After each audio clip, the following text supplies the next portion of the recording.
Bienvenidos a todos a Ingeniería de la Conciencia. Tuvimos un pequeño corte técnico, pero agradecerle a todos los que estuvieron con Felipe. También agradecerle a Felipe por su tremenda presentación. Seguiremos con ahora desde la inteligencia,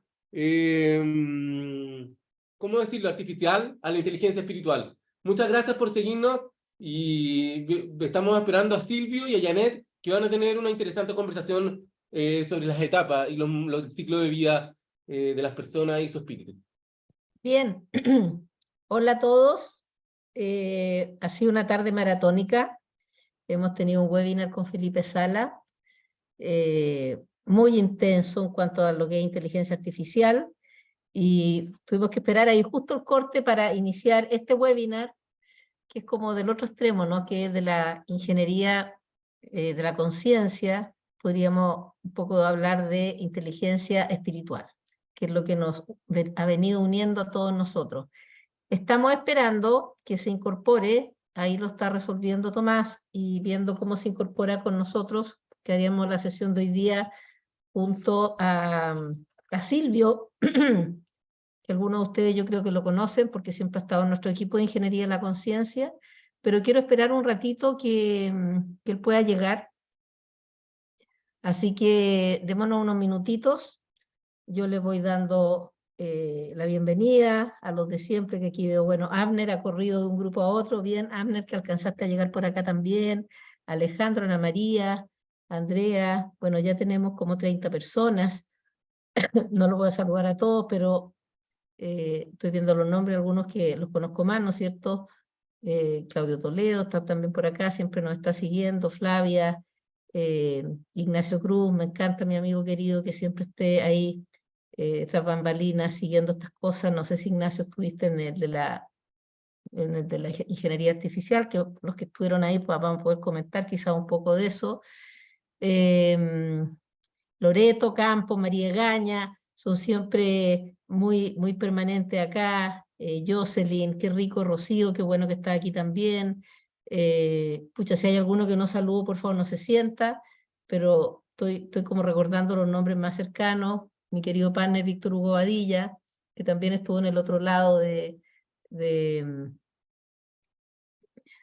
la ingeniería, como les digo, que recién acaba de terminar ese webinar. Tuvimos ahí 1 hora y media con Felipe Sala. Así que bueno, y aquí siguen sumándose y vamos a ver si ya nos puede... Bueno, aquí nos dice Ignacio que no estuvo en la ingeniería la ingeniería espiritual, que fue salvaje toda la información que nos entregó Felipe, quedó grabado, ustedes lo pueden ver después quizá en nuestro canal YouTube.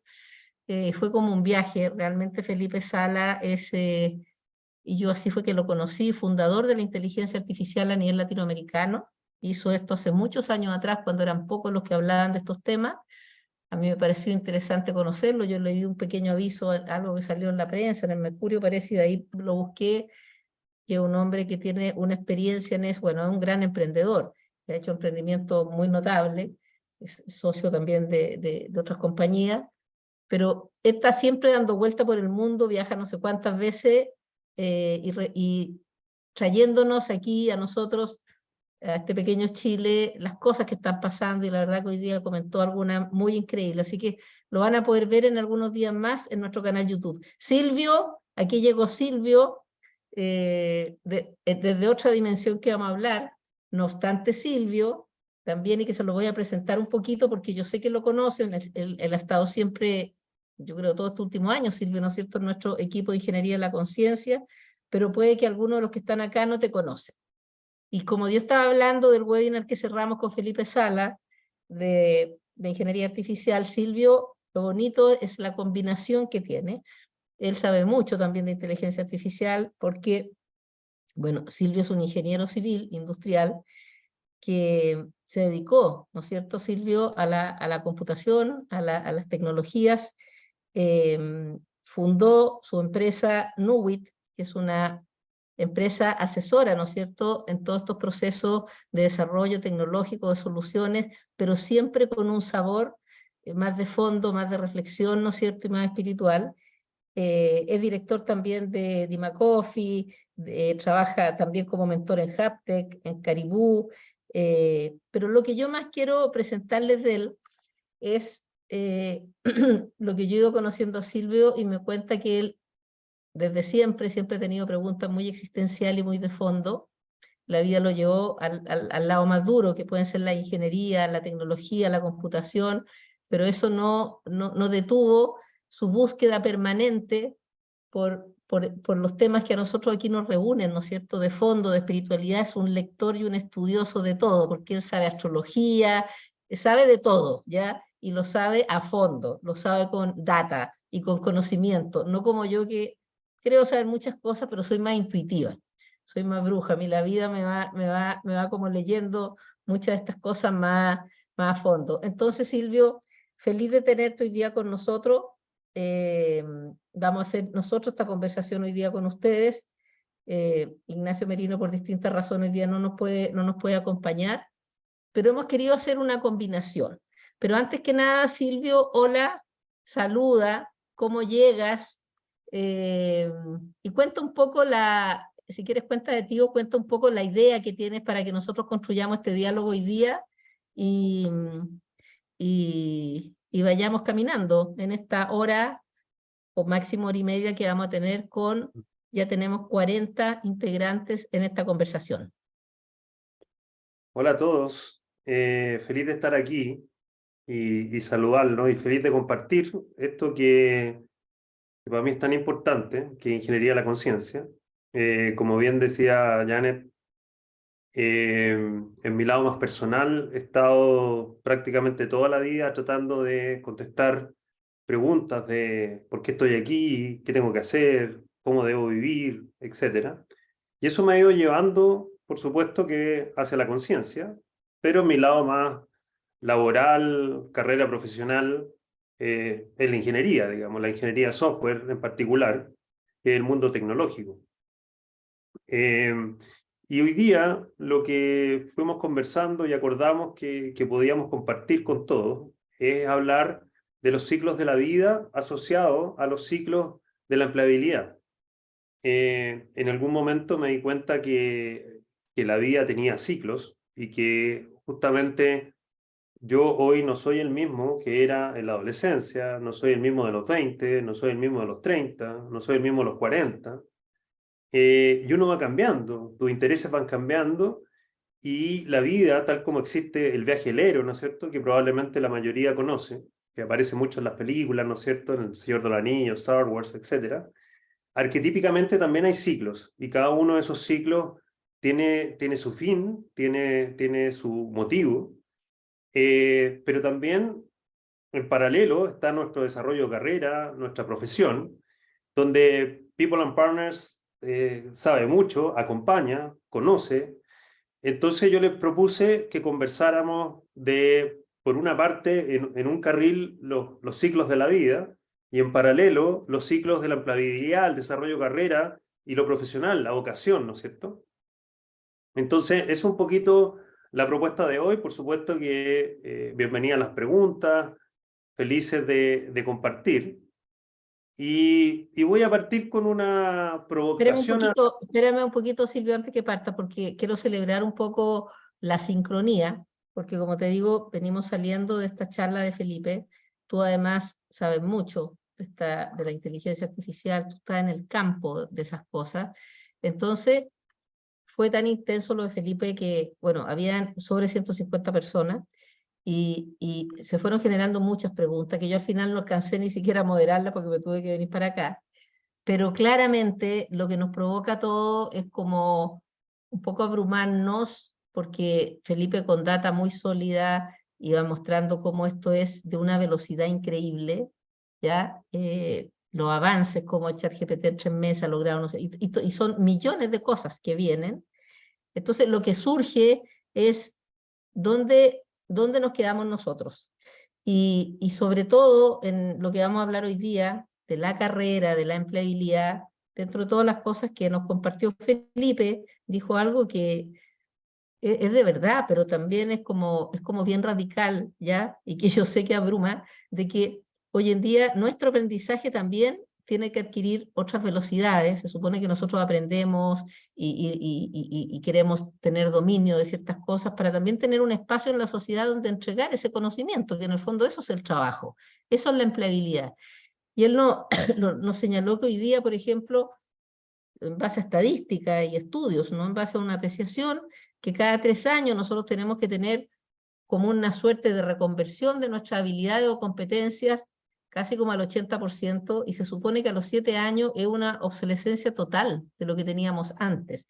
Y yo entiendo que esto es a nivel de conocimiento, no sé cómo llamarlo, pero más tangible, que claramente van cambiando cosas y tienes que ir adquiriendo y explorando estas tecnologías y una serie de cosas, pero imagino, o quiero imaginar, o quiero creer que así como tienes que irte deshaciendo de eso y aprendiendo como esta nueva herramienta, me imagino que tienes que ir escalando mucho en términos espiritual, justamente para poder ser capaz de acoger, recibir o no ser avasallado por todo esto que está pasando con la inteligencia artificial y cómo está creando y creando tantas cosas que vamos sintiéndonos, yo creo, mucha gente mucho más pequeña y mucho más amenazada. Entonces, antes de la idea que tenía, y como no hubo mucho tiempo para conversar ahí, me encantaría que nos dieras como algunas palabras en términos de, de este balance o de este juego de una inteligencia artificial que avanza y nos come o se mete muchos espacios. No lo estoy diciendo negativo, sino que esa es su realidad, que nosotros no alcanzamos a subirnos en esa micro tan rápida. Y por otro lado, una inteligencia espiritual que yo creo que tenemos que ir, y que lo que en este espacio de Ingeniería de la Conciencia hemos ido tratando de promover, que tiene que ir avanzando también cada vez más. Entonces, ¿cómo tú ves esas dos tensiones? Bueno, hubo distractores, habían personas que fome una vida así como la describía Felipe, con todo lo que está apareciendo, comida hecha en impresora, etcétera, etcétera, etcétera. ¿Cómo tú concilias estas dos cosas? Sí, bueno, la verdad es que lo primero es que la tecnología, la inteligencia artificial es parte de la tecnología, obviamente, es igual que el fármaco, el remedio, ¿no es cierto? Fármaco, no sé si saben, pero viene de la palabra griega fármakon, que significa remedio y veneno a la vez. ¿Ya? Son ambas cosas a la vez. Un fármaco es remedio y veneno a la vez. Y la tecnología opera un poco igual. Podemos dar el ejemplo de la energía nuclear, ¿no es cierto? Por un lado se creó la bomba atómica, ya sabemos la destrucción que creó, y por otro lado, la energía nuclear nos ayuda a alimentar con energía grandes ciudades, ¿no es cierto? Entonces, desde el punto de vista de la conciencia y lo espiritual, una tecnología requiere que exista conciencia para crearla y también para usarla. Porque tal como con un martillo, yo puedo construir una media agua, con un martillo puedo pegarle en la cabeza a alguien y matarlo. No es culpa del martillo, ¿no es cierto? Es culpa de quien lo usa. Oye, ese mismo ejemplo dije, no sé si alguna vez lo dijiste y te lo copió, me surgió ya sincronía en una entrevista que me hicieron en una radio. Va a salir lo mismo del martillo. Ah, buenísimo, ¿no? Si el Sí, porque ejemplo la martillo... entrevista era de la inteligencia artificial, entonces estaba diciendo algo parecido a ti y me salió ese ejemplo. Por ejemplo, un martillo. Por un lado, me sirve para clavar un clavo, pero por otro lado puedo matar a alguien, dije. Exactamente. Entonces, si vemos el martillo, porque por supuesto que cuando nos hablan de inteligencia artificial y todo esto nos abruma, nos da miedo, nos pasan cosas, surgen emociones, pero cuando hablamos del martillo probablemente es algo más simple y no es distinto, lo podemos pensar igual. Y un martillo, ¿no es cierto? Como cualquier tecnología, es un medio y no es un fin. Por lo tanto, ayuda a algo. Lo importante es ese fin. Y ese fin es el que tiene valor, ese propósito es el que tiene valor. No la tecnología en sí. La tecnología en sí nos va a ayudar a que ese fin se haga más rápido, más eficiente, más eficaz, etc. Entonces, eso es lo primero que tiene que ver con la conciencia. Ahora, por otro lado, creo que la tecnología, esto lo vengo pensando hace años, creo que nos va a obligar cada día más a plantearnos qué significa ser humano. Porque si nosotros miramos al ser humano simplemente como una máquina biológica, por supuesto que la tecnología nos va a superar, porque en el mundo de las máquinas, obviamente la tecnología es muy superior. Sin embargo, si nosotros profundizamos en qué significa ser ser humano, ¿no es cierto? La gran pregunta espiritual de todas las líneas espirituales es ¿quién soy? ¿No es cierto? ¿Cómo contestamos esa pregunta? Si nos ponemos a mirarla con detenimiento y decir quién soy, somos muy distintos a la tecnología. Como máquina biológica, probablemente un nanobot, cuando nos metamos, que ya, eso ya está ocurriendo, ¿no es cierto? Nos vamos a meter en nanobots, vamos a sacar la información de nuestras mentes, nos vamos a meter en una máquina y vamos a hacer mil cosas. Probablemente, desde el punto de vista de las máquinas biológicas, logremos ser inmortales. Ya hay una predicción de que en 7, 8 años más deberíamos alcanzar la tecnología para poder ser inmortales. Por supuesto que eso plantea una serie de cosas. Eso todo a nivel de máquina. Pero mi pregunta, desde el punto de vista del ser humano, como la gran pregunta que se hizo Chuang Tse, ¿no es cierto? Que dijo, soñé que era una mariposa. ¿Quién soy? ¿La mariposa en el sueño o esto que está acá? ¿Y qué planteaba en el fondo? Es que dentro de un sueño hay un yo, ¿no es cierto? También estoy yo, sin cuerpo probablemente, sin este cuerpo físico, pero también hay un yo, ¿Qué hace la experiencia? ¿no es cierto? ¿Qué hace la Y, experiencia del sueño? Esa cosa, digamos, que está en la vigilia y está en el sueño. Entonces, cuando la tecnología empieza a avanzar de la manera que lo está haciendo, y hoy día razona, ¿no es cierto? Porque GPT razona, maneja el lenguaje, la semántica del lenguaje, etc. La pregunta es, ¿en qué nos diferenciamos? Entonces viene a ser un gran espejo para preguntarnos quiénes somos, ¿no es cierto? Hace muchos años atrás, ya que la astrología había una posición importante de Neptuno. Neptuno tiene mucha relación con lo espiritual, ¿no es cierto? Y muchos astrólogos en los años 90 vaticinaron, pronosticaron en que se iba a desarrollar la telepatía, que todos los seres humanos íbamos a conectarnos a distancia, etc. Pero nadie pudo saber que iba a aparecer Internet. Y efectivamente Internet nos permite, como estamos ahora, a distancia, conectarnos, etc. Y sucedió de otra manera, ¿no es cierto? Entonces, acá pasa un poco lo mismo. La tecnología va a seguir avanzando, va a seguir, tal como en algún momento digitalizamos la fuerza, y hoy día para hacer un edificio ocupamos grúas, máquinas, etc. Ahora estamos digitalizando la cognición, ¿no es cierto? El razonamiento. Y vamos conquistando espacios donde el ser humano se libera de cosas complejas, ¿no es cierto?, del vivir, pero la pregunta es ¿dónde vamos quedando? Entonces, para mí esto tiene relación mucho con el hecho de que vamos a ir quedando desocupados, por decirlo de alguna manera, para que nos ocupemos de lo que realmente somos, que Bueno, somos yo de espirituales hecho, encarnados. ayer un poco en esta conversa, que fue una conversa corta con una radio que me encantó de Valparaíso, me encanta hablar con la gente de regiones, es como otro tempo, ¿no?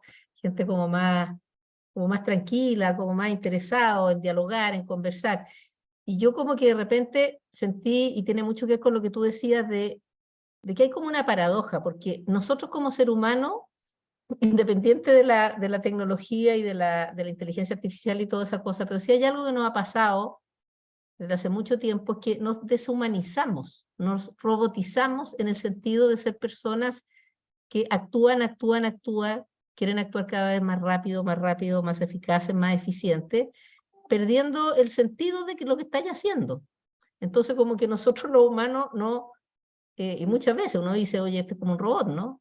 Nos robotizamos, perdimos conexión, perdimos reflexión, capacidad de escucha, capacidad de diferir, ¿ya?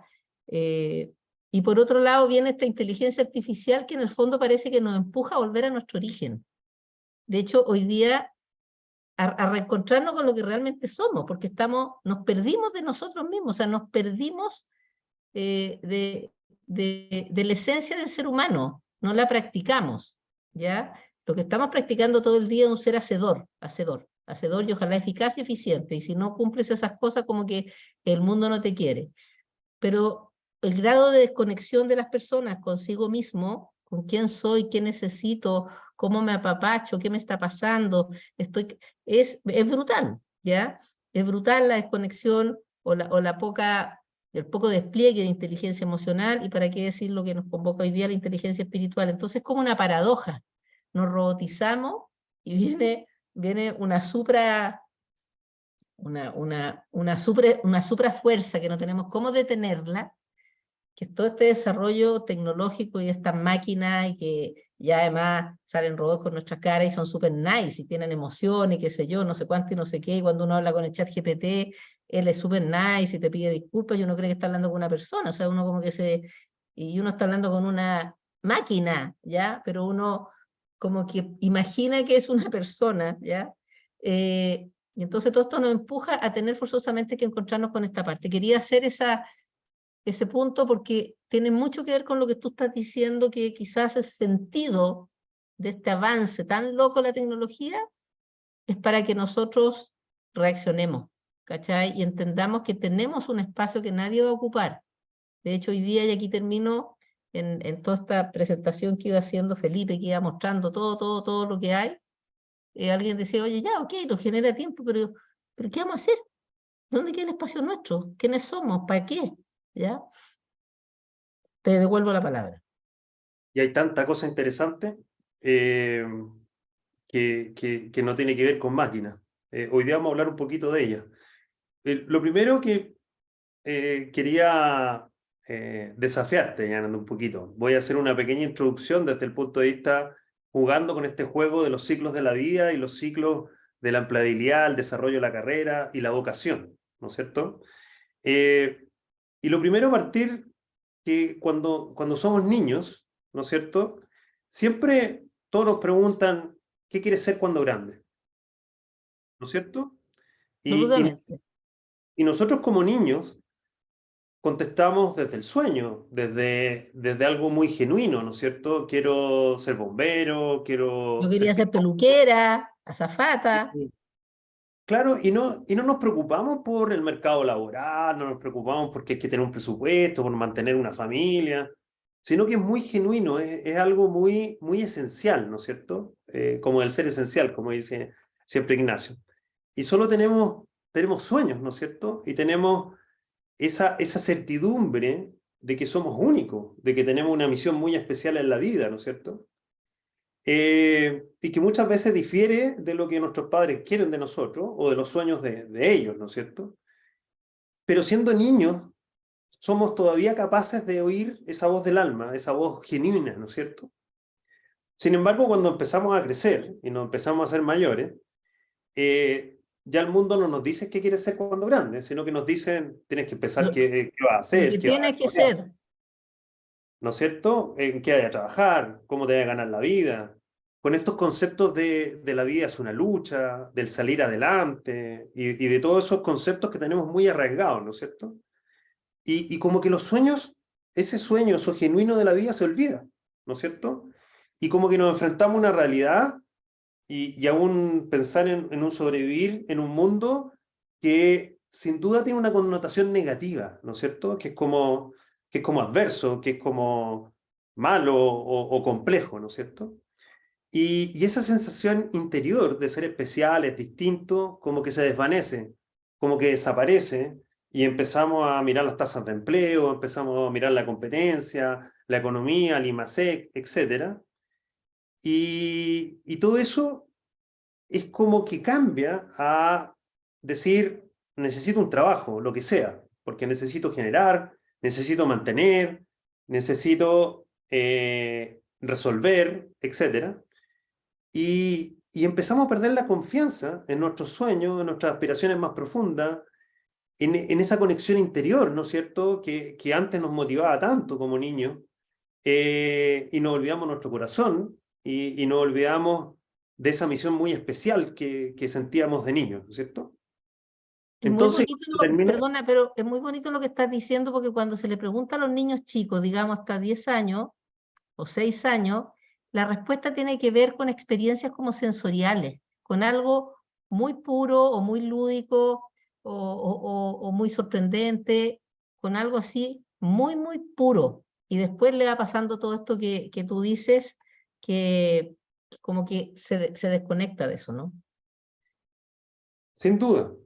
Y bueno, no sé la audiencia más o menos en qué promedio de edad anda, pero quienes han cruzado la crisis de la mitad de la vida, que se habla desde muchos puntos de vista, ¿no es cierto?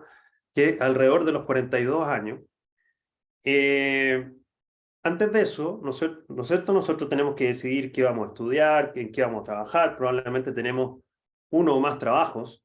Hoy en día la rotación de los tiempos es mayor. Y se nos olvida la vocación, ¿no es cierto? Que es descubrir, la palabra vocación significa llamar etimológicamente. Y sentir el llamado de la vocación es un llamado más profundo, ¿no es cierto? Más elevado, desde el alma, desde un yo interior, de esa alma que conoce el motivo de nuestra existencia, ¿no es cierto? De por qué estamos aquí, del propósito, ¿no es cierto? Generalmente nosotros hablamos de la vocación religiosa o de los profesores, pero no de la vocación de los ingenieros o de los trabajos más clásicos. Y descubrir aquello en que lo que puedo ser bueno y en lo que puede ser bueno para mí también, que tiene que ver con ese desarrollo, con entregar este perfume, esta flor de mi individualidad, para que mi trabajo y mi vida laboral tenga un significado, ¿no es cierto? Además de, por supuesto, la remuneración. Entonces, ese ámbito de la vocación, me gustaría que tú, Janet, me dijeras cómo lo ves desde toda tu experiencia en el ámbito, para después seguir haciendo el paralelo con la vida. Escucha, yo creo que es fantástico los puntos que has puesto, porque una de las cosas que yo empecé a experimentar, y te hablo de hace casi 30 años atrás, cuando empecé a trabajar en este tema de acompañar a la gente cuando estaba en su transición laboral, fue darme cuenta que la gran mayoría de las personas no necesariamente habían estudiado ni estaban trabajando en lo que quizás más les llenaba el alma. Pero más grave que eso, que quizás un buen porcentaje ni siquiera sabía cuál era su alma y qué es lo que les podía llenar. O sea, claramente el sistema que tenemos social y educativo, y que tú un poco lo has señalado, y esto no es solamente acá, es como a nivel mundial, ¿no es cierto? Eh, eh, Ese niño que hasta como los 7 años aparece puro en todo, en sus intereses, en sus capacidades, en sus talentos, en lo que le gusta hacer, hay un minuto en que lo empezamos a educar. Y ahí es cuando lo empezamos a castrar. Educar significa como castrar. Entonces le empezamos a decir, no, lo importante es que tú sepas matemáticas, que te saque un 7 en esto. Sí, pero me gusta la música. No, pero eso Un es hobby. para otro momento, ¿ya? Pero esos niños que te has fijado que traen un 7 en música, en arte o en deporte, y el papá le dice, estamos mal, ¿ya? Pero bueno, si a mí me gusta el deporte, yo quizás me quiero desarrollar ahí, o me gusta más lo artístico, no, estamos mal. Entonces tenemos un sistema educativo o social que te va como castrando tus verdaderas motivaciones, y quizás te olvidaste que te gustaba, y después tuviste que ir a la universidad y tuviste que estudiar algo, y no solamente estudiarlo, sino que ponerte a trabajar, y tuviste que ser exitoso, asociado con lo material, ¿ya? Porque una persona sí, soy feliz con lo que trabajo, pero vivo ahí nomás y qué sé yo, tampoco es como permitido. Ahora, ¿qué empecé a observar yo? Que la gran mayoría de la gente era como un pequeño viaje cuando le hacemos el programa de Outplacement, a que identifique quiénes son. Y eso hasta hoy día. Y es dramático, porque tú te das cuenta que la gran mayoría de las personas, lo que hemos llegado a ser en algún minuto de nuestras carreras, y la gran mayoría, son un personaje, no son ellos mismos, ¿ya? Son un personaje que se fue construyendo, incluso con las políticas que hay de gestión de personas, es fatal, porque a ti te miran, no te miran quién eres tú realmente, sino que te miran contra una matriz. Mira, tú estás en esta empresa es bueno que tengas esta competencia y esta otra, y te plantan la matriz, te cortan lo que no, lo que queda afuera, y lo que falta en la matriz te dicen tenía una brecha. Entonces tú vas tratando de acomodarte a esa matriz, pero te vas olvidando de quién eres. Entonces, uno de los trabajos que a nosotros desde nuestra inspiración nos gusta hacer en People and Partners, pero que cuesta, es que la persona descubra, viejo, ¿qué realmente te apasiona? ¿Dónde te brillan los ojos? Olvídate del mercado, pero ¿qué te encantaría hacer? Yo a veces hago unos ejercicios que tienen que hacer unos dibujos, no por el dibujo, pero realmente parecen unos tipos con una, claramente tienen un, digo, ¿y a ti te gusta dibujar? No, yo dibujo mal. Y parece cuando chico me gustaba, entonces tú decís, oye, ahí hay un talento. No se trata que tenga que transformarse en pintor hoy día a los 56 años, pero tú ves cómo habitan cosas en nosotros que ni siquiera valoramos, que ni siquiera conocemos. Entonces hay como una pérdida de identidad. En algún minuto nos perdemos. Y déjame contarte, bueno, yo tengo montones de estas historias. Ahora, lo peor es que la persona en este proceso a veces se reencuentra, se conecta. Lo que más tratamos es que se conecte consigo mismo, ¿ya? Y conectado va en búsqueda de algún trabajo que tenga que ver con eso, con ese propósito, qué sé yo, en fin. Bueno, eso lo encuentran, no siempre se encuentra. Pero lo peor es que después de pasar un mes y medio en la Matrix, vuelve a instalarse un personaje, ¿ya? Que sube a un escenario, y a diferencia del actor, que cuando el actor cuando termina la función se va a su casa y no sigue siendo Hamlet, pues. Te dice a la vieja, dame los porotos, qué sé yo. Pero en el mundo del trabajo, el personaje sigue siendo el personaje y se olvida de quién es. Ahora, ¿por qué digo dramático? Porque si has pasado por la ventana de reencontrarte y vuelves a caer en la misma trampa, nos habla de que el sistema es muy fuerte, ¿cachai? Porque incluso lo que se conectó en ti se vuelve a desconectar. Y aquí termino, siempre me acuerdo de un ejecutivo que salió a un banco un ejecutivo joven, yo creo de los más jóvenes que recibimos, a unos 35 años, no llegaba a los 40, y entró a este banco y empezó a escalar, se le fue dando la situación y llegó a una posición muy importante. Se agerentó un poco, bueno, lo típico, y por algún motivo salió nada terrible, y siempre es que se me quedó grabada esa imagen, y él entró en este proceso de mirarse y de sentir que terminó siendo alguien como que no era, pero me acuerdo que me cuenta en un minuto, me parece que estábamos en un taller, contó que iba en el metro, ya, colgando así de la perilla, porque él así lo contaba. Iba en el metro y de repente yendo en el metro, en la conexión con toda la gente del metro, dijo, ¿por qué me perdí? ¿O cuándo me perdí? Si yo era pobre, yo era sencillo, yo era simple, y era feliz, y ahí tuvo una tremenda conexión, ¿cachai? De ¿en qué me transformé? ¿Y en qué minuto? ¿Y por qué? Y no me di cuenta. Y su tema era tratar de identificar cuándo se había producido ese corte. Y cómo él volver a ser el que era, en su esencia. Bueno, yo creo que ese, te lo pongo como ejemplo, pero esa pérdida de conexión con lo que realmente somos, o personas que quizás van a pasar por esta vida hasta los 90, 100 años, siendo un personaje, siendo una identidad construida desde la afuera, y nunca más volviéndose a reconectar con su verdadera esencia. Interesante, porque justamente escuchándote, yo pensaba que es justamente de qué se trata la ingeniería de la conciencia. Porque por un lado está la ingeniería, ¿no es cierto? Y por otro lado está la conciencia, y podríamos decir que ese lado ingenieril es más del afuera, del trabajo, del producir, del generar resultados, ¿no es cierto? Que a todos se nos exige eso desde el punto de vista del trabajo, entre otras cosas, ¿no es cierto? Y la conciencia desde ese interior, ¿no es cierto? Desde eso que me pasa, desde ese sueño de niño, desde esa alma. Y es súper interesante porque cuando tú miras los ciclos de la vida, ¿no es cierto? Hasta los 28 años nosotros estamos formando un yo, formando ese que sale al mundo. Entonces, por decirlo de alguna manera, siguiendo con la lógica del ejecutivo que tú decías, la vida, por decirlo de alguna manera, como que nos obliga a salir y a fortalecer ese yo.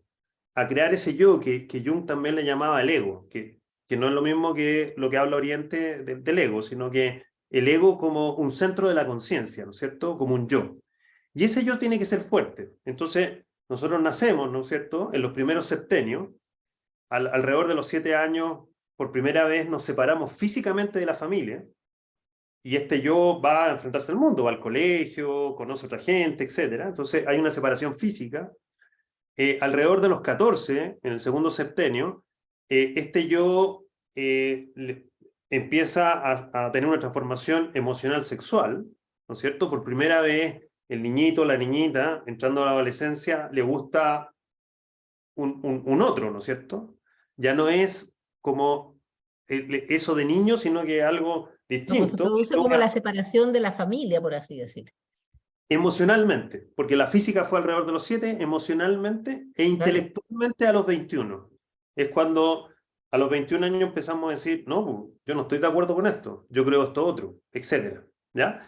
Y todos esos son momentos de crisis, entendiendo una crisis como un regalo, ¿no es cierto? Como un darse cuenta. Y a los 28 se termina de cristalizar ese yo, donde nosotros hemos hecho, entre que nacemos y los 28 años, una construcción, ¿no es cierto?, de ese yo. Buena, mala, más o menos, alguna No, hicimos. y una construcción como hemos podido nomás, pues, porque entendamos que las circunstancias, qué sé yo, te va modelando cómo esta construcción la va haciendo bien, con conciencia, o evitativa, o a golpe, o reactiva. Ahora, todos sabemos que nadie la hace bien.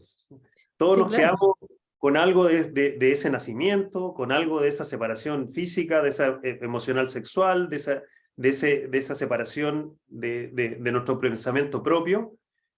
Sin embargo, a los 28 creamos el yo, y entre los 28 y los 35 tenemos que salir al mundo a probar esa construcción, ¿no es cierto?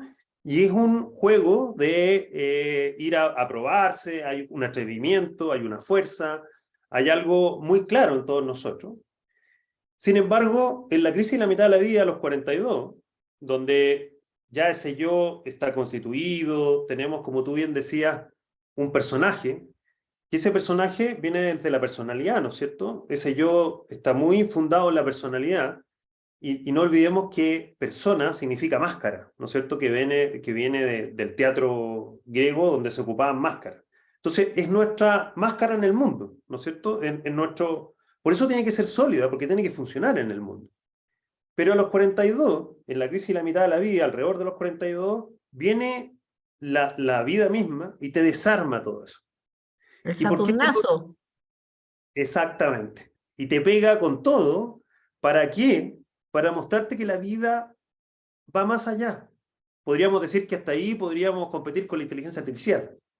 Pero de ahí viene el primer atisbo de lo transpersonal, de algo que está más allá, que tiene significado. Entonces ya en esa crisis de la mitad de la vida, que en general se te desarma el mono, por decirlo en términos simples, y viene un sinceramiento, un decir, wow, ¿qué realmente quiero? Por eso partí conectando con lo de niño, porque se me olvidó el propósito, se me olvidó que esto era desde dentro hacia afuera, se me olvidó que primero me tenía que preguntar quién soy, qué quiero, cómo disfruto, cómo me brillan los ojos, qué me inspira, y que luego tengo que canalizar eso afuera. Se me olvidó que soy único, que en la historia de la humanidad nunca ha habido alguien como yo, y que ese florecimiento único en mí va a entregar un perfume que nadie más puede entregar, y que tengo unas capacidades que son únicas, una naturaleza única, y ese sentir y ese expresar viene de dentro hacia afuera. Ahora, Entonces, eso coincide en lo que yo recuerdo, que por eso te decía Saturnazo. Normalmente es cuando Saturno te pega fuerte, ¿no es cierto? Que alrededor de esos años, en tu ciclo de la vuelta, de la vuelta del sol y todo eso, y probablemente son en esos años que te pasan cosas muy fuertes, ¿no es cierto? Como por ejemplo una separación, como por ejemplo no lograr estabilizarte o lograr cosas en tu trabajo, o sea, golpes muy fuertes, ¿ya? o golpes relacionados con la paternidad, o que hacen que desde esos golpes fuertes tú necesariamente tienes que llegar a una orilla que sea más de significado. O sea, sacarle un poco rentabilidad o buen patrimonio al sufrimiento, al dolor, y pegarte una escalada, porque normalmente alrededor de ese tiempo que llegan los saturnazos, que son golpes, o no sé, por una quiebra puede ser, o qué sé yo, que te estafó el socio, cosas fuertes. Justamente, de hecho, el septenio entre los 42 y los 49 años, justamente como tú bien dices, lo rige Saturno, y a lo que nos lleva es a la madurez, a sincerarnos, a darnos cuenta ya que el tiempo es escaso y que tenemos que ocuparlo bien y no derrocharlo. También son las primeras señales de nuestro cuerpo, de que antes éramos capaces, típico entre los 35 y ya los 49, esos dos septenios, las típicas lesiones, ¿no es cierto? Que se pusieron a jugar fútbol como juegan a los 20 o otro deporte. Y ahí nos empezamos a dar cuenta, es el primer atisbo también de la conciencia de que esto se acaba, de que esto no es eterno. A los 60 es ya la mirada más seria, pero es el primer atisbo de decir, wow, esto se acaba, tengo poco tiempo, ¿por qué hago lo que hago? Y viene una lógica de búsqueda de ese significado. Yo no sé si todo esto tú lo has visto en gente que llega a People, digamos, Sí, con es que ejecutivos de esa edad. yo creo que se relaciona re harto porque también mirado desde, desde el canal que tú estás dibujando, pero desde el canal de la empleabilidad o como yo trabajo, hay una primera parte, ¿no es cierto?, donde se supone que yo me estoy preparando o estoy aprendiendo, que es la educación. ¿Ya? Tu educación termina, te graduaste a la universidad o de algo técnico y todo, ya, estás listo y empiezas a trabajar. Y ahí viene una etapa que es como de la producción, o sea, tú tienes que empezar a trabajar y generar, ¿no es cierto? Generar recursos, porque eso coincide con que te casaste, con que tienes una familia, con que tienes responsabilidades, tienes que pagar la cuenta de la luz y qué sé yo, y entra en etapa de producción. Esa etapa de producción es muy fuerte y yo creo que es la que más te hace como perderte a veces, ¿ya? O embobarte, o enviciarte o lo que sea, pero esa es una etapa muy estresante, la etapa de la producción, que normalmente entre, no sé, por los 25 años, y yo creo que a los 35, 40 ya empezamos a decir, oye, pero a ver, ¿qué es esta mierda que estoy viviendo? ¿Ya? No tengo tiempo para nada, tengo problemas acá, mi hijo me alega esto, no sé, o sea, ahí viene como una... Y después se supone que ya empieza en esta etapa más madura y después viene, se supone una etapa más no de recreación, pero de sentido, donde tú ya pasaste la etapa de la producción, los hijos o crecieron o no crecieron, o qué sé yo, no sé cuánto, pero lo que no hiciste ya no lo hiciste, y ya puedes funcionar de una manera más austera y dedicarte más a ti, ¿ya? Entonces ahí viene esta etapa como, bueno, no sé, algunos le llaman el retiro me carga porque uno no se retira de nada, yo le llamo el otoño activo, por así decir, que viene esta etapa del sentido, de la madurez, de la templanza, de disfrutar, digamos, el entregar a otro, el enseñar, y hasta que lo más bonito, que lo conversaba la otra vez con no sé quién, en el sentido de los conflictos que uno le pueden aparecer tardíamente, es que vuelves como a ser niño.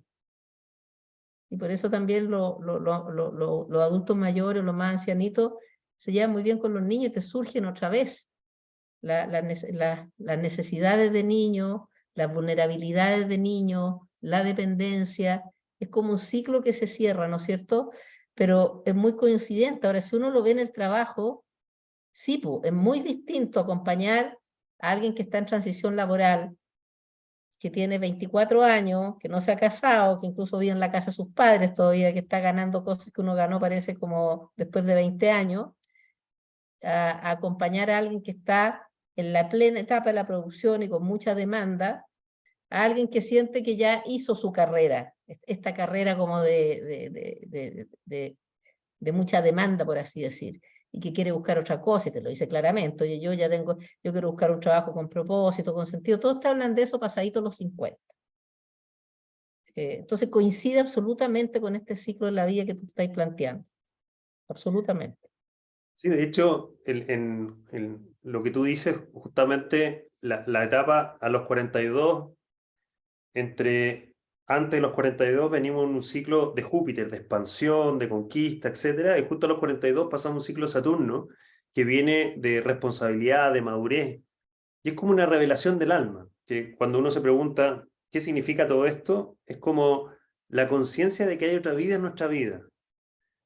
Porque cuando tú dices, ¿en qué me perdí? Es claro, estaba conquistando, estaba logrando, estaba produciendo, etcétera, pero resulta que detrás de eso había un significado, detrás de eso había un llamado del alma, que no lo he escuchado, y ahí es donde viene el palo. Y uno dice, wow. No, además que, por ejemplo, yo te digo, y todos los que están acá escuchando no saben, yo creo que en realidad en ellos, sobre todo en los hombres, se da como más fuerte por el rol arquetípico de este hombre proveedor, es que ellos justifican todo lo que hacen, el trabajar en exceso, la ausencia, qué sé yo, por su familia, lo están haciendo por ellos, ¿ya?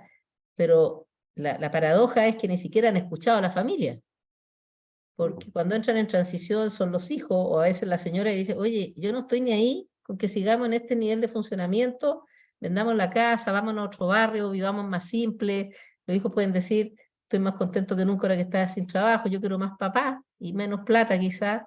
Entonces, tampoco hay una escucha, no solamente al yo interior de cuán cansado, cuán sin sentido o cuán mal lo estás pasando, de sentirte exigido, sino que tampoco de atender qué realmente esperan los otros y contarte el cuento que los otros están esperando que tú trabajes como mono y cada día tengas más recursos financieros, ¿ya? O más poder, o más... y no es así, po. Claro, mira, yo a eso le llamo la conciencia del golpe avisa, en el sentido de que le doy, no me doy cuenta hasta que me queda alguna embarrada, Sí, y po. ahí digo, wow, y quedo Incluso, como incluso en en el barras piso. físicas, biológicas, personas que tienen que, el universo los tiene que enfermar para detener, porque ya psicológicamente no escuchan su emoción, entonces les pega un frenazo así, eh, muy nítido y claro, que los detiene y ahí pueden tener alguna capacidad de, de, de reflexión. De hecho, es curioso el caso en algunos ejecutivos, no te voy a decir que son montones, pero me recuerdo como por lo menos unos 4 o 5 estos ejecutivos súper activos que no paran, y se rompen el talón de Aquiles, pues. Entonces quedan detenidos y es más, quedan mirando para abajo.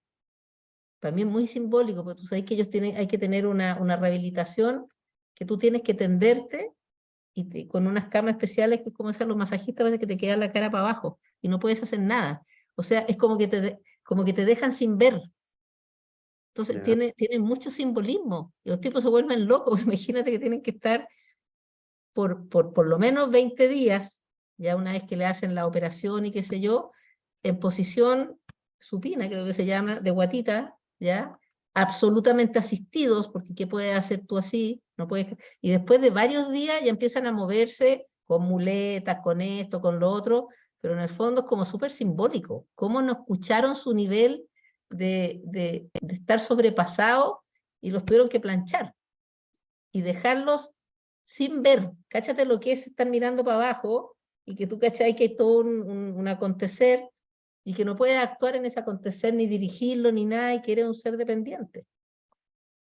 Entonces, son como fuertes las cosas que tienen que ocurrir. Ahora, quiero agregar algo que me ha dado vuelta por la cabeza. ¿Qué te parece a ti? Yo siento que, a ver, ¿cómo decirlo?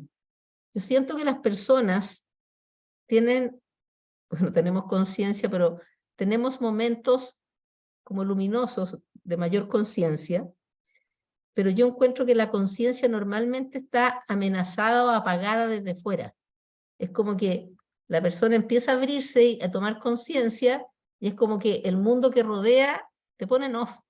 O sea, no te quiero consciente. Es como si hubiera un dueño de nosotros mayor, no el diablo, pero yo muchas veces le digo el ego, ¿no? El ego de esta otra naturaleza, que nos quiere soldaditos, entonces él nos apaga, porque no le servimos conectados. ¿Cachai? Entonces cuando te empezáis a conectar, o a abrir, o a tomar conciencia, te apagan. de alguna manera te bajan otra vez el interruptor para que pierdas esa conciencia. Es como que hay algo como desde fuera que tiende siempre a apagarte la conciencia. Mira, varias cosas al respecto, porque justamente en el primer nivel, el que yo decía de la conciencia del golpe avisa, obviamente el golpe avisa y puede que se te olvide rápido, pero hay otros tipos de personas que empiezan a tomar conciencia y a mí siempre me dicen, oye Silvio, estoy de acuerdo con esta cuestión de la conciencia, que es un poco una volada, pero yo mañana tengo que estar en la pega, tengo que rendir y tengo que hacer El todo mundo eso. no es así, claro. Y es justamente el desafío de la vida, porque el desafío de la vida, yo les digo a mis amigos, mira, saca la cuenta, ¿qué te hace feliz? Me dicen mi familia, mis hijos, típico de algo relacional y generalmente son cosas que no necesitas dinero, ¿no es cierto? Y tú les dices, ya, ¿y en qué has gastado el tiempo hasta ahora? Estudios, MBA, trabajo, título y mil cosas. Entonces, yo le digo, ya tenía un primer problema, porque todo lo que realmente te hace feliz no le has dedicado el tiempo. ¿Qué es el amor? Claro, ¿en qué Y parte de la agenda lo pones? claro, porque te hablo de cualquier cosa de tu trabajo y me sacáis 400 títulos, libros y mil cosas. Pero ¿alguna vez te has planteado qué es el amor? ¿Qué es querer a alguien? ¿Cómo realmente tu familia está bien? ¿Cómo tú estás bien? Etcétera. No. Y cuando empezamos a tomar conciencia, lo primero que te preguntan, ya, pero ¿cómo lo hago? Es que ahí está el desafío, justamente, porque esto es como la cuerda floja, ¿no es cierto? Hay una cosa que es el mundo, ¿no es cierto? Lo exterior, y hay otra cosa que es el interior. Pero ¿dónde está el equilibrio? No es la mitad. Es como la cuerda floja, vas a un lado, al otro, y el resultado es que mantienes el equilibrio. Entonces, el desafío está que desde la conciencia, esos insights, como tú decías, que te llegan, que a mí me gustaba mucho la palabra que usa Carl Jung, que habla de lo luminoso, con N, porque dice que es como un insight que te cambia, que genera un antes y un después, que no tiene elástico, ¿no es cierto? Y esos son los valiosos, ¿no es cierto? Porque cuando tú realmente te das cuenta y tú te enfrentas a ti mismo, que es lo más complejo, y decir, oye, todo esto que hago, perfecto, tengo un excelente sueldo, tengo todo lo que tengo, pero ¿qué me hace feliz? ¿Qué tiene significado para mí? Y ahí viene el desafío, porque darle a César lo que es del César y a Dios lo que es de Dios, no significa dejo todo, me olvido, me dedico a No, meditar. pues esos son como los arranques, Exacto, son disfuncionalidades, los que se fueron partidos, vendieron la casa, todo, porque te fuiste del lugar donde tienes que hacer eso, en el fondo son como actos reactivos medio evasivos, encuentro yo. exacto. Porque justamente lo lindo de la vida es cómo mezclas estas cosas y dices, porque al principio es muy complejo darse cuenta, primero, es cuál es tu propósito y lo único, porque como decía hace un rato, no hay nadie como tú. ¿Dónde se produce ese florecimiento en mí y cómo regalo ese perfume? Entonces, perfecto, tengo un trabajo, hago esto, todo esto es lo que no me gusta, este es mi insight. ¿Cómo genero esa alquimia única y requiere mucho coraje? Entendiendo coraje etimológicamente, que es ir con el corazón por delante. Porque la mente no te va a servir. La mente calcula, la mente es como la inteligencia artificial. Va a decir, no, pero si esto te pueden echar, o te puede pasar esto, te puede pasar esto otro. Y ahí es donde entra el coraje, porque tengo que justo más o menos, alrededor de la crisis y la mitad de la vida, tengo que hacerme cargo de todo esto que tiene significado, de todo esto que tiene sentido, de todo esto que viene de estos insights, que ya no me puedo hacer el loco. Y eso es lo bonito de la vida. Porque puedes seguir en un lado, puedes seguir en eso, y vienen crisis más crisis, y como dice el gran Eckhart Tolle, el nivel de dolor y el sufrimiento en la vida es proporcional a cuán duro cabeza seas para darte cuenta de que por ahí no Claro, va. claro, está buena esa.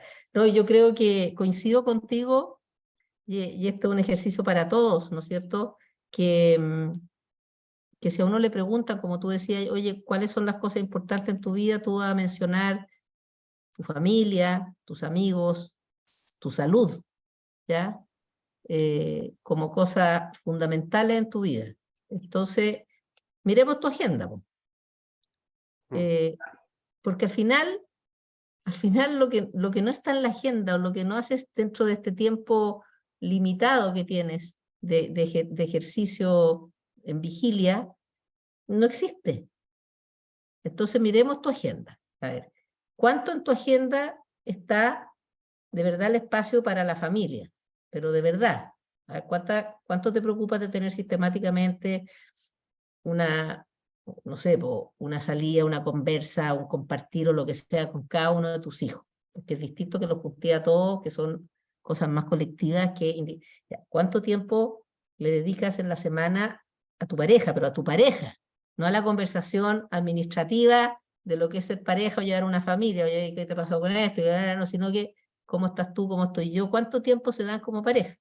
¿Cuánto tiempo, muéstrame en tu agenda, tú te dedicas al cuidado de tu salud? Sea que mantienes tus exámenes al día, sea que te controla aquello que tienes que controlar, sea que tienes una dieta. Entonces al final te das cuenta que estas cosas que son de verdad, sentidas en el corazón, lo que más me importa es mi familia, o cuánto tiempo tienes para tus amigos, ¿ya? ¿Y cuánto tiempo tienes para tu trabajo? Tú te vas a dar cuenta que el trabajo está en toda la agenda. El tiempo para... Ah, no, sí, pero es que los fines de semana me junto con un amigo y juego fútbol. Sí, pero no es un tiempo dedicado al amigo, a profundizar, viejo, en qué está, a tomarse un café, una cerveza, qué sé yo. No, pues hacer una actividad colectiva juntos. Ah, no, con la familia nos juntamos, quedamos todos los domingos a la casa de mi suegra, mi mamá, almorzamos juntos. Sí, pero nuevamente no es un espacio de profundidad con las personas importantes que son tus hijos, tu pareja, tu hermano. Entonces, no se les destina tiempo. No están en la agenda. ¿No es cierto? Y ese es un primer nivel de conciencia, ya que estamos hablando de la conciencia, pero la conciencia concreta, práctica. Darse cuenta y decir, oye, en, no sé, un alto porcentaje de tiempo le dedico a cosas que, por supuesto que son importantes, pero le dedico demasiado tiempo. Perfecto. Y cuando le empiezo a dedicar tiempo a lo otro, empiezan a surgir preguntas, porque yo le digo a amigos, le digo, ¿tú sabes leer un balance? Sí, perfecto. Un estado de resultado, perfecto. Un contrato, perfecto. Etcétera, etcétera. Cosas de trabajo. Y le digo, ¿y tú sabes que la vida habla? ¿A qué te referís? La vida todo el rato te está hablando. No, pero sobre todo los ingenieros, que son compañeros de universidad y amigos, me dicen, no, pero ya estáis hablando cosas voladas, raras. Ya te fumaste el porro, ya. Claro, yo le digo, no, pero hagamos algo simple. ¿En la noche sueñas? Sí, pero no me acuerdo. Mira la otra vez soñé que iba. Ya. ¿Y qué es eso? No, porque un balance me decís, perfecto. Pero lleváis toda la vida soñando y no sabéis qué es un sueño. ¿Cuál es el fin de un sueño? ¿El sueño no te está hablando de algo? ¿No es tu sí mismo, tu self, tu ser esencial, como dice Ignacio, que te está diciendo algo? Claro, que hay contenidos. ¿No sabes que ahí hay información muy valiosa? Mucho más que el balance. O en ámbitos distintos, pero en tu propia vida. Claro, la lectura de todos los símbolos de las cosas que ocurren, pues. ¿No es cierto? No se pesquisan. Entonces, No, además que pregúntale, ¿tú sabes lo que siente tu equipo de colaboradores? ¿Cómo se siente cada uno emocionalmente con tu estilo de trabajo? Tampoco lo vas a saber. tampoco tiene Va a idea. suponer que está bien porque nadie le ha dicho nada. Entonces, sabe leer un balance, pero por qué no si equilibramos las cosas, ¿por qué no podríamos también saber interpretar un sueño para cómo me guía? Porque justamente todo lo que tú mencionas, que te satisface y que es más importante en tu vida, tiene mucho que ver con la vida. Sin embargo, me habláis de puro trabajo, o sea, la vida es solo trabajo. Y bueno, y siempre ocupo los sueños, porque los sueños, nadie puede decir que no he soñado. Bueno, No además pasa que acá nada, la vida además se produce una diferencia de género que yo espero que vaya cambiando, que es que los hombres, cuando se juntan, cuando están con su amigo, varios amigos o un amigo, tienen como tres temas, que son temas periféricos, ¿no es cierto? O el fútbol, o el deporte que les guste, o la política, o el trabajo. Pero les cuesta mucho más establecer como una conversación o un diálogo respecto a cómo está cada uno, qué es lo que le está pasando. Las mujeres, en ese sentido, si uno se junta con una amiga o se junta con varias amigas, conversamos de nosotras, ¿ya? Y pucha, alguna lo puede estar pasando bien, otra puede estar pasando mal, qué sé yo, en fin, y de repente uno toca estos temas que son más genéricos que la política, pero poco, pero somos mucho más dadas a hablar de nosotros. O sea, yo no me juntaría con una amiga ni pasaría un fin de semana y que se va y regio, pero no supe cómo estaba, no supe cómo estaba en su matrimonio, cómo estaban sus hijos de verdad, cómo está ella, en fin, en fin. Entonces, eso también genera más desconexión, ¿cachai? Les cuesta mucho más la conexión consigo mismos porque tienen este actuar como más hacia lo práctico, más hacia la afuera. Entonces, es más difícil, no quiero decir que todos, pero yo siempre me acuerdo de una cuestión, bueno, uno se acuerda de muchas cosas, pero patética. Oye, vamos a dar un tiempo, vayan haciendo algunas preguntas que las quieran hacer, sobre todo a Silvio, por favor, ahí en preguntas, hay varios comentarios de la Loreto Campo y todo, muy interesante, pero si hay alguna pregunta concreta que nos quieren hacer para que sintamos también que están construyendo junto a nosotros esta conversación. Ahí la María Gaña nos está hablando de la maravillosa poesía de Walt Whitman. Eh, Amigos, los amigos sí de repente son como más buenos y más fieles como amigos, ahí se juntan desde el colegio, mantienen ciertos ritos, sus clubes de todo y toda la cuestión y qué sé yo. Bueno, yo tenía un amigo como muy cercano que tenía esta práctica y yo conocí a algunos de sus compañeros. Ya pues fueron unos típicos estos clubes de fin de semana, no sé, con la casa de alguien, etcétera, etcétera. Vuelven, lo pasaron regio, tarará, tarará, todas las cosas que se hace y como a los no más allá de 2 semanas, fue como muy pronto, uno de los participantes se suicidó y ninguno de ellos entendía Qué duro. por qué, ¿ya? Eh, y eso es como un reflejo de, de lo poco que se conecta, quedaron todos muy impactados, lógicamente, pero lo que más los impactó es cómo estuvimos 3 días donde él estaba y ninguno de nosotros, para nada, captó, atisbó, supo que él estaba con una depre, ¿cachai? Y que bueno, la depre debe haber seguido su curso y qué sé yo, y bueno, y terminó en eso. Entonces como que te demuestra esa poca sensibilidad o percepción a cosas que están en otro nivel. A mí no me cabe duda que lo tiene que haber pasado mal, tiene que bien, tiene que haber hablado, esto, qué sé yo, todo, bueno, ¿para qué decir? Pero pero ahí uno ve como esa desconexión de lo emocional, de lo que realmente está pasando en la persona y no solamente lo aparente. Mm. Jodorowsky siempre habla bueno, habla muchas cosas, pero entre cosas que yo le he escuchado es que podemos hablar de temas, el I+C, la economía, el mundo, la inteligencia artificial incluso. Podemos hablar de otros, de Tomás, de Ignacio, de otros, o podemos encontrarnos. Y una decisión de cómo tú ocupas el tiempo con un otro. Y el encontrarse implica escuchar, implica percibir, implica sentir. Otra de las cosas que yo también, aparte de los sueños, esas cosas, eh, hace poco tiempo le pregunté a mi padre si él sentía el amor y me quedó mirando así, tuvo un silencio, unos 2 minutos. ¿A qué te refieres? Así sientes el amor, cuando otra persona te ama, si logras percibirlo. Y de nuevo se quedó pensando y me dijo, no. Chuta, ¿Y por chuta, qué me preguntas eso? Me dijo. Y yo le dije, porque me doy cuenta que no lo sientes. wow. Eh, Imagínate, imagínate entonces, una persona. si tú te paras ahí y tú decís, puedo leer todos los balances, todos los estados de resultados, los contratos, lo que sea, y no puedo percibir amor, yo me di cuenta a los 28 años más o menos, en que no sabía abrazar. No sabía abrazar a alguien. Y para mí fue uno de mis primeros de estos insights que tú hablabas. Porque yo dije, chuta, puedo hacer lo que quiera con la tecnología, pero si no puedo abrazar a alguien, y después me di cuenta que tú podías aprender a abrazar. Primero tenés que relajar el cuerpo, tenés que soltar tus tensiones, todo.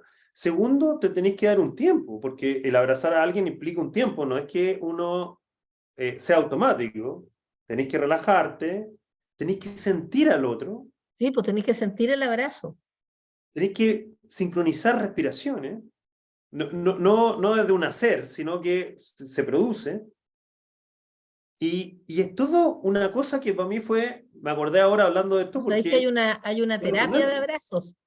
Sí, claro. De Sí, hecho, pues hay un había librito que una... se llama Abrázame y es toda una terapia en relación al abrazo y además hay una cosa, hay otro muy lindo, yo tengo el libro abajo de, de lo que te pueden sanar los abrazos que tú le hagas a los árboles, Ah, yo he hecho ese experimento. ¿sí? Se Y lo copié hay, también a Jodorowsky. sí, pues ya hay como un librito que te dice las energías, las diferentes energías que pueden tener los árboles y cómo abrazarlos para capturar esa energía. Pucha, qué bonita la conversa. Ahora, hablando del amor, Silvio, bueno, qué fuerte lo que estáis contando tu papá, o sea, porque, chuta, ¿cómo estar en esta vida sin ser capaz de percibir eso, ¿no? De cuando recibe ese amor de un otro. Eh, bueno, y capaz que también le pasaba lo mismo para el otro lado, ¿no? Pero uno también experimenta en este trabajo que maravilloso que uno le toca hacer de poder establecer conversaciones más cercanas y más a fondo con las personas que trabajamos, es que, es que muchas veces las personas están entregando harto amor o generosidad o ayuda o atención, como lo quiera llamar, hacia otros, pero que experimentan poco amor hacia sí mismos. ¿Ya? Eso es algo que uno lo descubre como, y normalmente tiene que ver con un perfil que es exigente, que es autoexigente consigo mismo, que es como mandado a hacer para apoyar a otros, pero a sí mismo se apoya muy poco, se autoflagela, se exige, no se apapacha, no sabe cómo recibir, se siente cómodo entregando, pero no se siente cómodo recibiendo, ¿ya? No identifica sus sensores de cansancio, no identifica sus necesidades emocionales. Oye, ¿qué te hace falta? ¿Qué necesitas tú? Y no sienten que no necesitan nada. Están súper atentos a las necesidades de los otros, de sus hijos, sus hermanos, sus parejas, de sus compañeros de trabajo, pero no saben qué ellos necesitan de los otros. Entonces, el tema del amor también muchas veces como que siempre te cacháis que la mente como que lo tira para afuera, como amor amor a los otros, ¿ya? Eh, o que otros me amen, me vean, me amen, me acogen, qué sé yo. Pero no está la pregunta de, tú no te estás queriendo, o cuánto te quieres tú, o en qué cosas tú te provees amor. Porque uno siempre le dice, oye, ¿te has fijado que en esto de la pérdida del trabajo se ve re harto, ¿me entendí? Hay muchos que están en nuestros programas y que son súper apapachadores de otros, de lo que están viviendo, pero ellos no se apapachan a sí mismos, ¿cachai? Entonces ellos van a una entrevista, les va mal, por ejemplo, cuchillo, eh, todo. ¿Qué harías tú si es que llega un compañero tuyo y le fue mal en la entrevista? Lo empezáis a criticar, ¿no? Le empezáis a decir, ay, pero ¿qué pasó? ¿Qué sé yo? Por algo será. Todo un despliegue de herramientas, pero que no se la auto-aplican, ¿cachai? Entonces, creo que, creo que un gran tema preguntarnos u observar cuánto nos estamos queriendo. De hecho, cuando tú estás en relaciones que son tóxicas o estás en trabajos que estás siendo muy infeliz, Bueno, ¿por qué seguía ahí? O sea, ¿cuánto fuera otra persona le dirías, sal de ahí? No le dirías, quédate ahí. Pero uno no hace eso con uno, ¿cachai? Y eso hace harto daño. Mira, me acordé de dos cosas con lo que tú cuentas. Una, que hace muchos años estaba en un taller. Yo empecé a hacer talleres, muchas cosas, como para empezar a descubrir esos espacios que desconocía, ¿no es cierto? Y recuerdo que la persona que dirigía el taller, en un minuto había otro en el trabajo que estaba llorando, y me dijo, Silvio, anda y apóyalo, ayúdalo, no me acuerdo qué palabra ocupó, pero sin palabras. Y yo quedé así inmovilizado, no sabía qué hacer. Claro, Y me llamó mucho la atención porque obviamente me tenía escaneado, digamos, que no sabía hacerlo. Y fue muy significativo para mí porque me dijo, es simple, abrázalo. claro. ¡Wow! Es súper simple, pero yo no lo sabía hacer, no tenía idea de hacer eso. Y en otra oportunidad, me acuerdo que también hace varios años, estaba con un empresario que tenía varias empresas, tenía alrededor de decenas de empresas.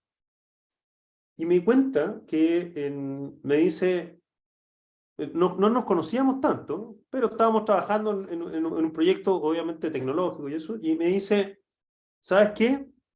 Ando medio desconcentrado y todo eso. Ah, ¿y por qué? Le pregunto. Me dice, porque murió la mujer que me crió.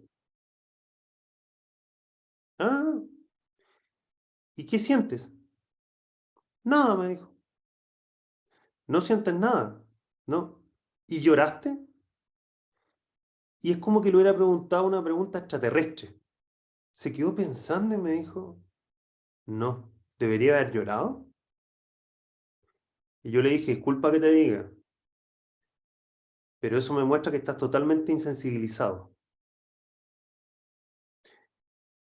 y te estáis perdiendo la vida, porque Es la vida tiene brígido. mucho que ver con sentir. Esta historia, te juro que me cogen como el alma, porque qué pena vivir la vida así, tan insensible. Es lo que a mí me cuesta a veces entender de los agnósticos, o sea, los que no creen en nada más allá de esto que toco. Digo, chuta, ¿y cómo enfrentáis la vida así? Oye, hay algunas preguntas que te las quiero hacer, porque ya se nos Veamos. acerca la hora. En primer lugar, darle gracias a María, que puso un poema muy bonito hoy en el chat de Whitman, que me recordó al Principito también, pero todos lo pueden ver. Pero estoy mirando acá en las preguntas. A ver, Carla Wittberg, ¿cuáles crees, Silvio, que podrían ser las preguntas movilizadoras? Te las voy a dar como tres, Silvio, por ahí anótalas porque por ahí las podéis juntar. ¿Cuáles son las preguntas movilizadoras en los distintos ciclos vitales que vamos enfrentando como humanos? La Lore Campos te pregunta, Silvio, ¿qué sugieres para estimular los sentidos a este nivel, mundo ejecutivo, empresarial, corporativo? Y la Loreto también había hecho otra pregunta antes, entre pregunta y comentario, que era esto que habíamos hablado de que toman la conciencia de conectarte contigo, de quizás llegar a trabajar a un lugar, ser distinto como líder, ponerle un mayor énfasis al tema de personas, qué sé yo, y desde lo vivido, no desde lo no sentido, y llega al lugar de trabajo y qué hacer para que al mes y medio no te saquen toda esa sensibilidad y otra vez no te conviertas en un personaje. Esas serían como las tres preguntas que te pondría y ya vamos a llegar a las 8 que vamos a estar cercanos a cerrar, porque ya además hay algunas personas que están empezando a irse por la hora. Ya, voy a partir por la de estimular los sentidos. A este nivel voy a Ujú. contar una historia personal. Yo en un momento me di cuenta de haber tenido 24, 26 años, no sé, por ahí, y me di cuenta que las mujeres que me gustaban era el prototipo de la revista. Entonces yo dije, esto debe ser falso, porque justo las que aparecen en la revista son las que me gustan. Entonces dije, voy a tener que descubrir cómo salgo de ese condicionamiento, de esa programación, ¿no es cierto? Y empecé a hacer un ejercicio muy simple. Dije, porque mi cabeza estaba llena de juicios, bonita, fea, así, asá, con todo un invento que era totalmente irreal, ¿no es cierto?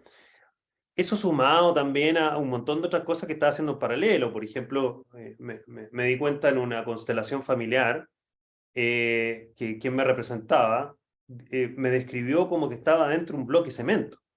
Mira, pucha, que son buenas las constelaciones familiares, me encantan. Muy, muy buena, muy, muy buena. Entonces, a mí siempre cuando hablamos de conciencia y esas cosas, yo les digo, yo estaba totalmente condicionado, yo estaba totalmente dormido, yo no, de niño no es que tuviera grandes insights, no, yo fui haciendo un trabajo conmigo. Entonces, lo primero que dije es que cuando salía, típico, a los 20 salía harto, entonces empecé a hacer ejercicio de decir, ya, hoy día voy a fijarme en cuáles son las mujeres que me gustan desde solo el pelo. Yo voy a mirar sus pelos. Y venía y decía, uy, qué lindo el pelo de esa mujer. Porque me empecé a fijar solo en eso. Yo habría calificado, porque mi pelo siempre es como muy comentado. Así, Pelo muy habría bonito. calificado por el pelo. ¿Y sabes qué? Miraba y decía, ella me gusta, siguiendo el pelo, y luego miraba otros aspectos y mi cabeza empezaba, pero mira esto, mira. Y yo decía, wow, qué increíble el software que tengo, el programa que tengo en mi cabeza. Después, los olores. Pasaba alguien y tomaba el olor. Así, todo esto estoy hablando de algo muy íntimo, pero fueron ejercicios que empecé a hacer, Sí, me no, acordé me parece fantástico lo que estáis contando. por estimular esos sentidos. Y así tienes el tacto, tienes la voz, tienes el pelo, etc. Y tienes infinitas cosas. Por ejemplo, y fui descubriendo cosas que después con el tiempo, a medida que lo fui desarrollando, por ejemplo, una mujer que a mí me hace llorar de emoción desde su voz es Marisa Monte, que es una cantante brasilera, que es muy, muy famosa. Tiene un grupo que se llama Tribalista, pero además canta sola. Sofía Coppola con su cine, por ejemplo. Maravilloso. Pero eso es una expresión, y a mí me empecé a dar cuenta que había muchas dimensiones. Entonces, el de estimular los sentidos en lo corporativo tiene que ver mucho con el liderazgo. Por ejemplo, yo de repente hago ejercicios súper simples. En una reunión, estamos todos, y vienen y le pregunto, ¿cómo están? Y todos bien, todo bien. Sí, pues, todo Y bien, luego todo les digo, conectado. ¿y cómo están? No, todo bien. ¿Y cómo están? O el cómo llegan, cómo se van. Son ejercicios simples donde se van abriendo otras cosas. Y también he hecho en los últimos años un truco que tiene que ver con utilizar herramientas espirituales, pero hablarlas desde la ingeniería. Y funciona muy bien. Por ejemplo, en ámbitos relacionales ocupo mucho a Ken Wilber y su cuadrante. Es típico que hay conflicto entre los equipos y les digo, Sí. mira, ya con los cuadrantes les digo, mira, primero está la relación contigo, que sientes dentro. Segundo, con el otro. El otro no tienes idea qué le pasa. Entonces es un acto de fe, porque no estás dentro del otro. Y parte hablando desde ti. Después estamos todos como equipo. ¿Qué opinas tú del equipo? ¿Qué opinas tú del equipo? ¿Qué opinas tú? Y nos vamos a dar cuenta que cada uno opina cosas distintas de lo Sí, que pues, creemos que estamos haciendo. sí, pues. Y después, ¿qué opina cada uno del equipo, pero de lo que espera el resto, la empresa, lo exterior del equipo? Y ya esas cosas ya aumentan, amplían Sí, el darse cuenta y amplían. Y Ken Wilber, acá de los cuadrantes, es algo bien, bien simple. bueno, y además que toda la cosa de, de las metáforas, por ejemplo, tú le dices, ¿cómo están? Bien, ya, ¿cómo están? Bien, ya. A ver, nombren un objeto o un animal o un color que refleje el cómo están. Y ahí te empieza a aparecer, uno te va a decir delfín, otro te va a, ya, pero porque te empieza a aparecer como verdaderamente están. Porque no hay control cognitivo respecto a por qué estoy eligiendo un delfín, aparece, ¿ya? O por qué estoy eligiendo. Yo me acuerdo que para la pandemia yo hice hartos talleres con los comités ejecutivos de las empresas y lo primero que hacía es, ¿cómo estamos con esto?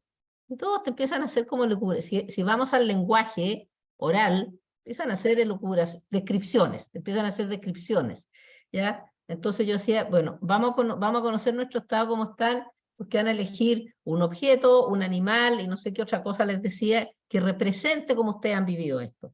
Lo que más me impresionó fueron los objetos, porque ya los animales y los colores son ya medios clásicos, ¿ya? Igual sale cualquier cantidad de información. Pero cuando tú les pedías objetos, salían los objetos más curiosos, ¿ya? Y te daban cualquier cantidad de información. Bueno, sigue con la otra pregunta porque tenemos que... Respecto a la pregunta de Carla, dice cuáles son las preguntas movilizadoras en los distintos ciclos que vamos enfrentando como humanos.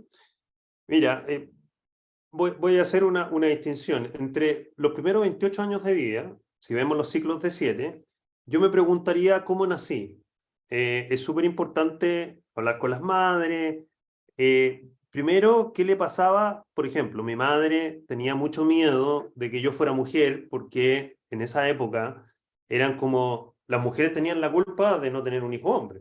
Después supimos que somos los hombres los que damos Entonces, y mi madre tenía miedo porque decía, oye, porque yo tengo 2 hermanas mayores, entonces si era otra mujer, era como... Mirar feo. Claro, había un término que no me acuerdo cuál era, pero era como algo que no era muy bueno.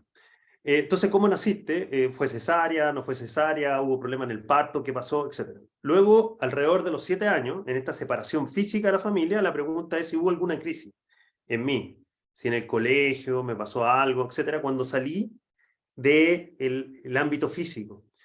Es muy común alrededor de los 14, ¿no es cierto? Que viene el ámbito sexual, la primera regla, la masturbación y todo ese mundo, y el ámbito emocional, cuando nos gusta los primeros amores, etcétera, ahí también hay ámbitos de crisis. A los 21, cuando empecé a pensar en mi idea, si efectivamente me dieron espacio para mis ideas, no mi clan familiar me impuso y fue drástico en eso o no, etc. Y a los 28 justamente terminé de formar el yo, entonces ahí ya hay muchos ámbitos de crisis de formación que es bueno tomar conciencia, ¿no es cierto? Eso es lo primero. Ahora, después, ya si nos saltamos, no sé qué edad tiene Carla, pero si nos saltamos al ámbito de la crisis de la mitad de la vida, los 40, 42 años, ahí viene el primer llamado de algo más allá de lo que has construido. Entonces, la primera pregunta podría ser, ¿qué yo construí hasta los 28? ¿Cómo lo saqué al mundo? Si tuve éxito o no, ¿no es cierto? Y ya a los 42, alrededor de los 42, decir, ¿cuál fue ese llamado? ¿Qué me pasó ahí? ¿Qué pasó en esa crisis? Porque lo que se desarma tiene que ver con, por supuesto, lo construido, pero, como dice el dicho, cuando se cierra una puerta se abre una ventana, ¿no es cierto? Se abre la ventana y el espacio del más allá de la personalidad, del más allá del yo, del ego, y a algo más amplio que tiene que ver con la vida, donde está el significado. ¿Y qué hice con eso? O si estoy viviéndolo, ¿qué estoy haciendo con ese llamado? ¿Lo estoy evadiendo? ¿Sigo empujando el logro y todo lo que tenía entre los 28 y los 42? ¿El conseguir, el lograr, el construir o no? Ahí vienen otras preguntas interesantes. Bueno, y así en cada uno de los septenios. Si quieren después en el WhatsApp, les puedo enviar Genial, súper. como un resumen por espacio, como por el tiempo, digamos. Sí, bien. No sé qué otra pregunta había. No, la otra era de la Loreto, que cómo podemos cuidar que aquello donde logramos conexión no se nos vuelva a desconectar. Yo lo que hago conmigo, me pongo trampas. Esto se lo copié también a Alejandro Jodorowsky con la psicomagia. Uno sabe dónde le aprieta el zapato. Por ejemplo, cosas simples. Chuta, me da miedo llamar a tanto. Agarro, les mando un WhatsApp, hola, y digo, chuta, ya le hablé, ya me va a contestar. Entonces, me hackeo a mí mismo para salir de los espacios donde estoy. Y cosas simples, por ejemplo, si me voy todos los días a trabajar por un mismo camino, tomo otro. Y veo qué me dice la vida con eso. Porque pasa yo de hecho ahí le recordaría a la Lore que por lo menos lo que hacemos en People, al final de la preparación del programa, hay 2 módulos que son el sentido de la transición. Y ahí hay una dinámica, un trabajo, y yo le digo, quiero que ahora escriban, desde lo sensible que están en ese minuto, desde lo conectado que están en ese minuto, qué es lo que ustedes quieren hacer distinto cuando vuelvan a trabajar. Entonces normalmente escriben, lograr un balance de vida, quiero quizás poner más foco en las personas, en mi liderazgo, no tengo idea. Yo le digo, no pongan más de 3, porque es mucho y no se va a cumplir. Entonces, para mí eso es como una cartilla de que la estén mirando y se pregunten, ya pasó un mes, 2 meses, ¿qué de esto estoy haciendo? O volví a lo mismo, porque hay como que recordar, ¿cachai? Entonces, por eso le señalo esa que también puede ser una receta. Oye, Silvio, Lo último que Sí, quería dale. agregar ahí, no me acuerdo la frase exacta de Jung, también la puedo mandar al WhatsApp, pero tiene que ver con el miedo. Donde hay miedo, demos un baby step, algo chiquitito, con un cierto avance, eso también lo ocupo harto para hackearme. Cosas que me dan miedo, voy y me lanzo nomás. Algo chiquitito, de a poquito, Sí, eso de a también ayuda. poquito. Ahí se No, abren cosas. buenísimo. Oye, pucha, 1.000.000 de gracias, Silvio. Creo que ha sido una conversa súper rica, por lo menos para mí, espero que para el resto también. Quiero agradecer sobre todo tu apertura a no solamente traer como la academia o los conocimientos que yo sé que tienen muchos, sino que quizá el haber sido tan abierto en contar tus experiencias personales. Yo creo que eso, pucha, sin duda llega mucho más que cualquier otra cosa. Y en cuanto al sentido de la conversa, de esto del ciclo de la vida, el ciclo de la empleabilidad y todas las crisis que vamos pasando, yo creo que lo más importante es tratar de estar súper claro, y de ahí la importancia del despliegue de la inteligencia espiritual, tratar de estar súper claro de quién soy, ¿ya? O lo que estoy viviendo, cuánto soy yo, cuánto me deja en paz, tomar decisiones desde ahí, sobre todo en el trabajo, o sea, no trabajar en cosas que no me hacen zapatear el corazón de felicidad, por así decir, utilizar esos indicadores, o sea, cuán en paz está mi corazón, cuán bien se siente, y si no es así, movilizarse, ¿cachai? Y eso yo creo que lo tenemos que, o sea, mi sensación es que a mayor, a mayor sobreestimulación de afuera, a mayor inteligencia artificial y todo eso que está bien, es algo que por algo está, también tiene su sentido, por algo está sucediendo, más aplomo tengo que tener yo y más trabajo interno y espiritual tengo que tener y más como buscar, ¿qué es lo que te deja con el corazón más en paz? Ese para mí es como un indicador súper bueno Muy y bueno. estás haciendo un trabajo que tiene que ver con lo que a ti te fascina y no te creas el cuento que te van a decir, no, pero esos son sueños o no se puede hacer. No, sí se puede hacer. Y uno tiene que trabajar en aquello que le fascina porque, como tú decías, somos seres únicos. Venimos con todos los talentos latiendo en nosotros, pero probablemente con algún sello o con algo que traemos que es muy único, que lo tenemos nosotros y no lo tiene otro, ¿para qué? Para ponerlo en el baile del mundo, para ponerlo en la humanidad, o sea, para ponerlo afuera. Entonces, yo no tengo que renunciar a eso. Yo tengo que saber cuál es mi misión. O sea, ¿por qué llegué aquí a hacer qué? Y no estar trabajando o gastando horas en cosas que sí, quizás te dan otro tipo de satisfacciones, plata y todo, pero no tienen que ver con tu misión. Y ahí es tan importante conocerse, bueno, yo creo que la astrología ahí ayuda mucho en el sentido que te da guías de cuál es tu sello, cuál es tu ser único, cuál es tu misión, qué es lo que tienes que hacer y cómo en eso que tienes que hacer tienes que ir escalando, ¿no es cierto? Y logrando mejores niveles. Y creo que todo lo que nos ayude, por lo tanto, a conocernos más. Nosotros estudiamos tantas cosas hacia afuera, pero quizás lo que más tenemos que estudiar es nuestra propia metacognición, quiénes somos, qué necesitamos, cuáles son las palancas que tengo que mover en mí, cuáles son los aprendizajes, qué voy aprendiendo de cada una de las crisis para eso son, etcétera, etcétera. Pero bueno, gracias a todos por estar, ya se nos disminuyó el grupo, éramos como 50, estamos en 28, pero 1.000.000 de gracias y nada, pues genial la conversación. Silvio, espero que tú también lo hayas pasado bien. Muy bien, muy bien. Y seguimos en el ¿Ya? WhatsApp. Sí, seguimos en el WhatsApp y tenemos aquí muchos agradecimientos. Bueno, y gracias a ustedes también, chiquillos. Siendo las 8, besitos a todos, los queremos mucho y seguimos en el WhatsApp y manda todos esos tips que sin duda van a ser de mucha utilidad para varios de los que estamos ahí en el chat. Ahí lo envío, que estén muy bien. Muchas gracias a Chao, todos. chao, chao, Víctor Chao. Hugo, gracias totales. Aquí están todos dándonos las gracias y qué rica energía. Chao, chao. Chao.